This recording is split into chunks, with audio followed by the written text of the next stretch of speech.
waited for this night. He's waited for me. I've waited for him. Get out! Go home! Get inside!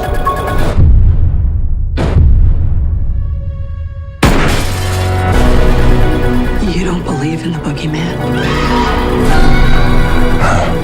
He's here! Michael! You should. Hello, everybody. Welcome. This is Reelfish, number 1.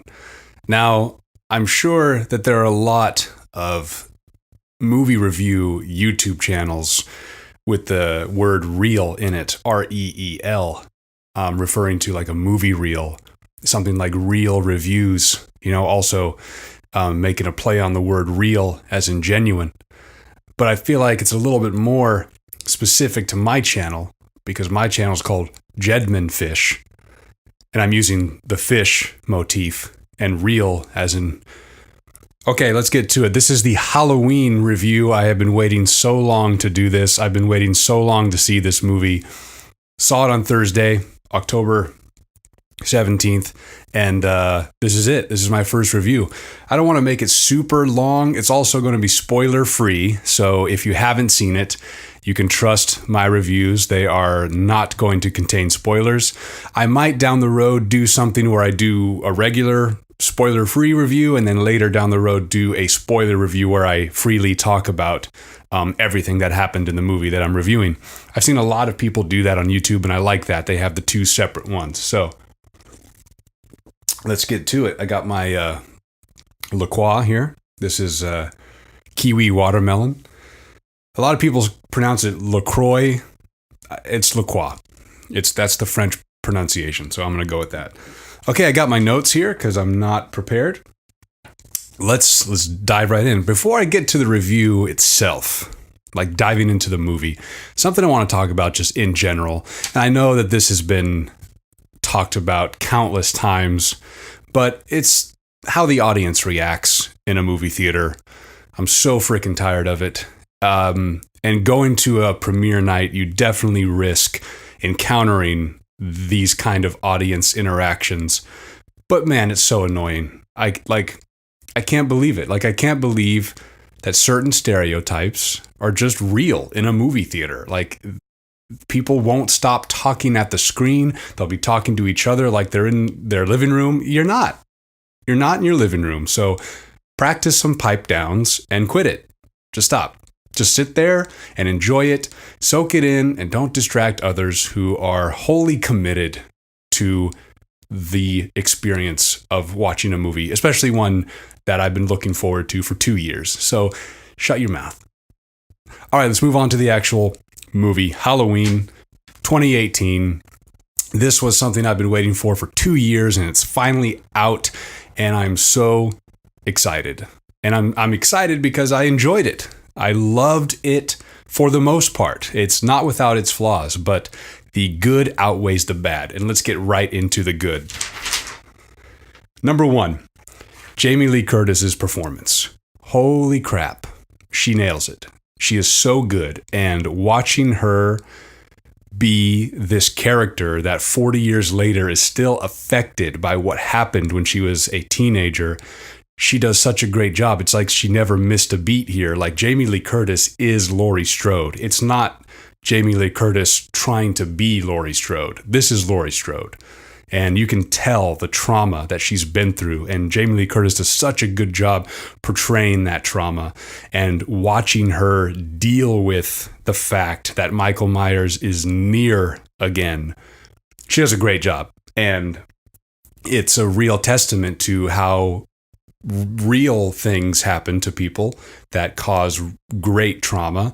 And it's a very, even though it's a fictional movie, it's a very genuine portrayal of how someone might deal with almost being murdered by a psychopath with a white mask. And it's so good to watch her. It's so just, it filled my fanboy Halloween heart with so much joy. Jamie Lee Curtis is phenomenal in this movie. Next, let's talk about the shape himself, Michael Myers. He is perfect. They got the mask down. They got the walk and the posture and the poise and the turning and the mechanical movements and just the ghost-like nature of his existence and being. It's all there, just like it was back in 1978. I loved watching him on screen for this movie. I was genuinely just in my chair like, there he is. Oh my gosh, he's there. And it's still as scary as it was back in 1978. And that made me so happy.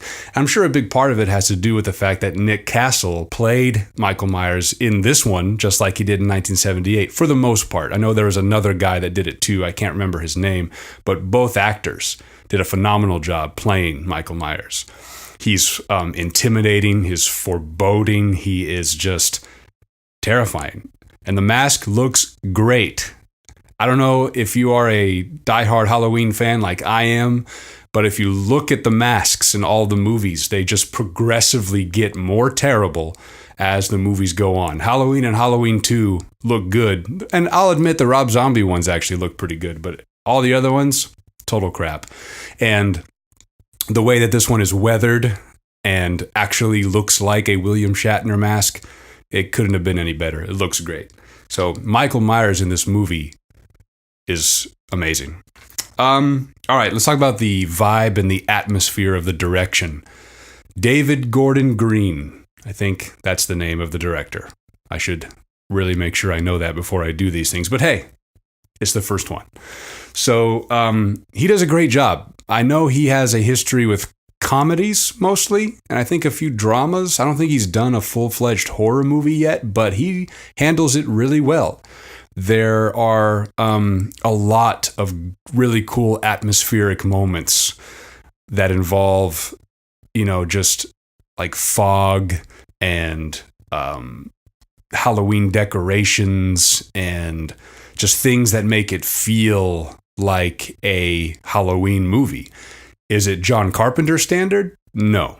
John Carpenter has a real gift with atmosphere, and that eeriness that John Carpenter put into the original, it's not quite here in this one. It's definitely got more of a modern feel, especially with the editing, but he does a good job at attempting to capture that same vibe and feeling that the original had. And it's enough to make me say, all right, I like your attempt. This is working for me. So good job, David Gordon Green. If I messed up your name, it's my fault, and I should be better prepared next time. The soundtrack and the overall ambience involved in the soundtrack. I listened to the entire soundtrack before I saw the movie. Probably shouldn't have. That can be considered a spoiler too. I successfully didn't watch any of the trailers besides the first one, and I went back and watched the other trailers after I saw the movie. They give away so much. There's so many cool parts in the trailers after the first one. I will never watch a trailer again to a movie that I am absolutely looking forward to because I can't stand it. They put everything out there. Batman vs. Superman, have you seen that trailer? It gives you the entire movie, beat for beat, the biggest scenes that are involved. You can see the story right there in the big trailer or in like the Comic-Con, the main trailer. Like, so tired of it. People don't know how to edit trailers to leave things out and intrigue. That's a lost art that we don't see anymore. Anyway, so the soundtrack was great. They did a great job at bringing in the original theme, but not doing something stupid like making it all modern and edgy and putting a hip hop beat to it or something dumb like that. They kept it original to the theme, and they added like cool sound effects and ambient noises to just keep that creepiness. And there's a synth vibe to it also now, and it doesn't sound like 80s nostalgia too much. It's like it's warranted. So love the soundtrack. I've been listening to it in my car for the last 3 or 4 days. The story itself, it's not convoluted. They don't try to do anything crazy or epic with the story. It's very straightforward and simple, just like the original. He breaks out, he goes back to Haddonfield, chaos ensues. And it's just, couldn't have asked for a better story. It's just very straightforward. And the theme of how trauma can control someone is a very complex idea, but it's done so simply and just beautifully. And watching Laurie progress through the story as someone who is broken and beaten by what happened, yet at the same time she's a badass and knows what she's going to do if Michael Myers were to come back. And it was something that worried me going in, that whole like Sarah Connor, Laurie Strode approach of being prepared for the Terminator, right? I was worried about that because that could go into really cheesy, dumb territory. And there are a few times where it's like, couldn't have done without that, or could have done without that, but I'll let it slide. A couple of those moments, but nothing like, diving with guns in slow motion trying to shoot Michael Myers, or, like trick or treat Mikey, or anything stupid like that. Thankfully, they handled it very well. The ending. So speaking of, Jamie Lee Curtis confronting Michael Myers, this could have made or had broken the movie, and it did not break it. It handled it so perfectly well. The confrontation scene and the way that it ends. Loved it. There's a really iconic image at the very end that I'm not going to spoil or give away, but it has been sitting with me since I saw it, and it's so good. And it's just perfect. I love the ending. It's so good. Don't want to talk about it any more than that. Just go see it. The last 30 minutes of this movie are just the most consistent part of it. The first 30, last 30 are the best part of the movie. All right. Anything else that's good? Oh, yeah. The homages, like the nods to the original and other movies. There are some, but it's not like the annoying Star Wars way, where it's like, oh, hey, remember C-3PO and R2-D2? Hey, remember Chewbacca? Hey, remember Yoda? It's not like that. It's done in a very subtle way, and there's only a couple of them. There is one that you could either hate or love. I personally loved it because it ties into Jamie Lee Curtis's purpose, or Laurie Strode's purpose in this movie. So I let it slide. But the homages are done very well and not too in your face, and they're there for the fans for sure.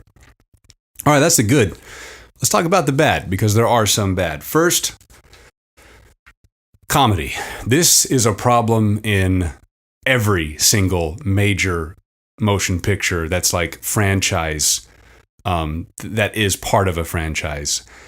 They just can't hold back with trying to be funny. And yeah, sometimes it works. You need those lighthearted moments, but you got to know when to stop also. I don't know if this is a Danny McBride thing, but there were parts where it's just like, okay, stop it. The joke has been established.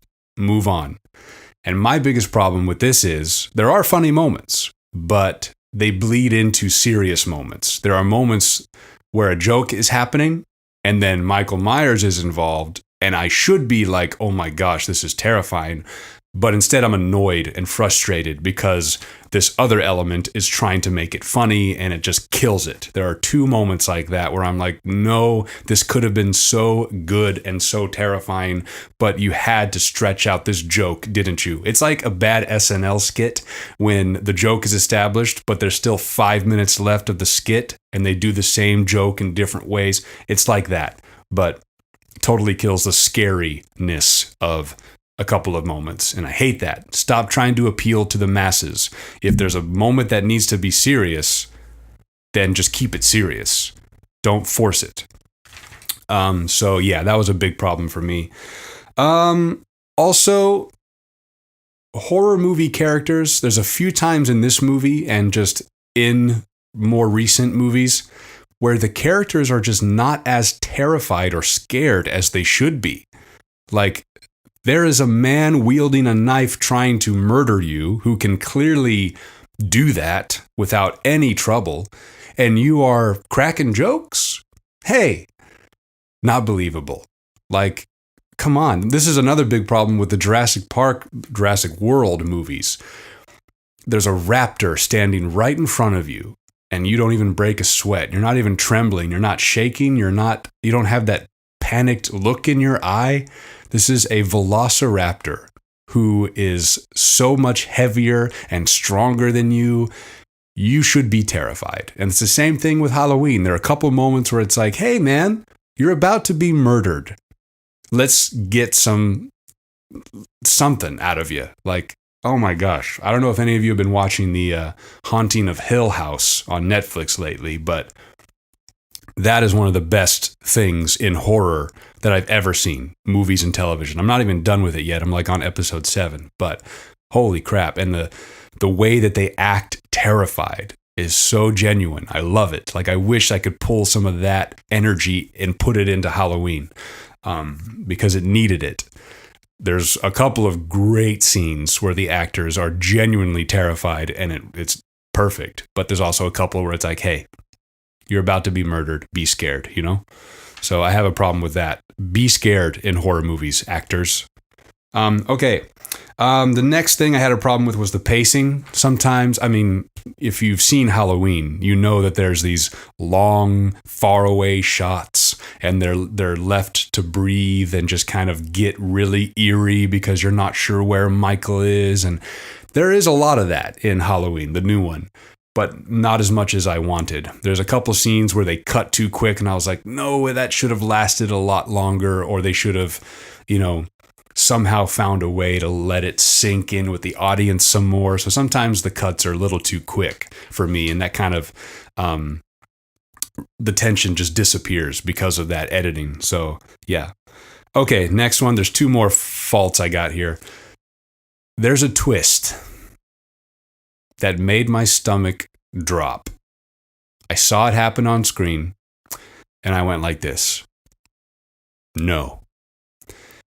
There was still a lot of the movie left, too. And when this twist happens, you'll know it if you haven't seen it. And hopefully, if you're a diehard fan like I am, you'll hope that this twist goes away just like I did. Thankfully, it does. The twist only lasts for about 3 minutes, maybe. And then it comes back around and it gets really good again. So I feel like the writers put this in there for that purpose, to make us be like, why are you doing this? No.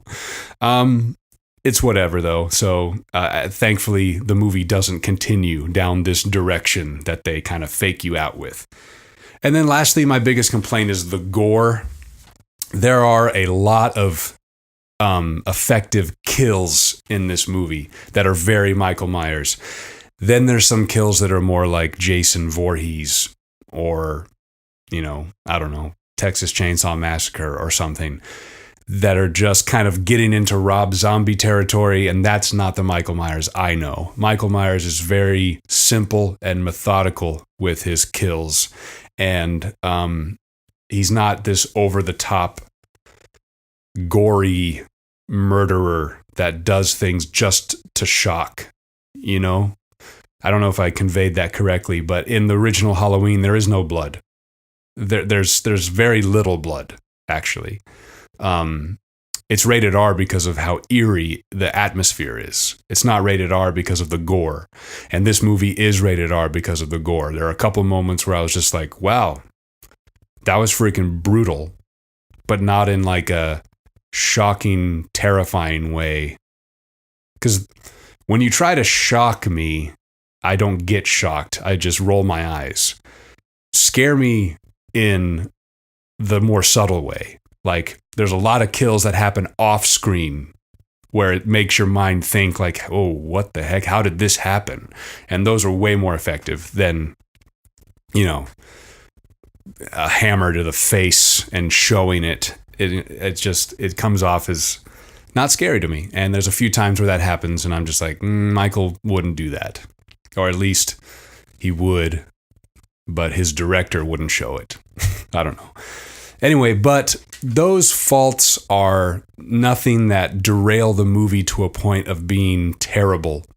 The good outweighs the bad big time in this movie, and I can't wait to see it again. I definitely want to see it at least 2 or 3 more times in the theater, and I'm going to buy this as soon as it comes out on Blu-ray, and I'm just so thrilled that the hype and the wait was worth it. I give this movie a solid B, and it is the best sequel to the original Halloween. And I love Halloween 2. That one holds a special place in my heart. But watching Laurie deal with Michael in this Halloween versus Halloween 2, definitely a lot more effective. Her acting ability has obviously gotten better, and just the way that her character is written is much stronger. So this Halloween versus Halloween 2, this one takes the cake. So yeah, I think that's all I have to say about it. How long did I go on for? I can't see the time because I'm super blind. Oh crap, it's about 20 minutes. I was expecting to go like 10. All right, anyway, that's it. Hope you enjoyed the first Reelfish review. Probably going to change that unless I just stay lazy. I don't know. Go see Halloween. Go see this guy do his thing. It's a great movie. All right, until next time, we'll see you.